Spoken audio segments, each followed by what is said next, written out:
I actually, like you said, I don't agree with the fundamental premise of the question. I think we're not really going through a funding winter. We're going through a very necessary correction. Um, and if you take a 10-year lens, like I said, in 2013, there was about $3 billion of venture capital funding in the country.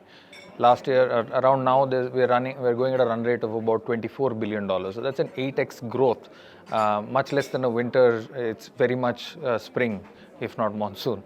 I do think that, because there was maybe an over availability of capital, where capital fundraising was too easy in the last couple of years, there was a lot of either overvaluation or funding of teams that weren't necessarily serious enough to build a company for the long term.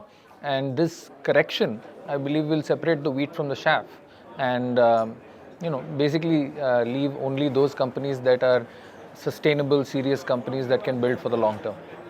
I think I'm quite bullish about multiple segments. I think credit is one of those evergreen segments, and companies that have been in that business and have done credit responsibly, with a view also on collections and the quality of book, have managed to grow very well without getting carried away by trying to grow too quickly. I think I'm quite bullish about the way the insurance sector will grow in the years to come. Capital markets also, there are multiple companies in the SEBI-regulated space that are doing very well. So I don't necessarily think that there's any one segment that is fundamentally a lot more attractive than the others. I think building a successful fintech company or a financial services company is all about being disciplined, is all about having a long-term outlook. And of course, it's about innovation, but I think it's more about the first two aspects to actually become a successful company. Indian fintech is coming of age. It's maturing. It is getting to a point where it is touching, tens of crores of lives. And when that starts happening, it's only natural that the regulators of the country want to have tighter norms around how business is done in this space. Because at the end of the day, for a regulator, systemic risk and managing the security and taking into heart the best interests of the end consumer, those are the main concerns, and that's where these regulations are coming from.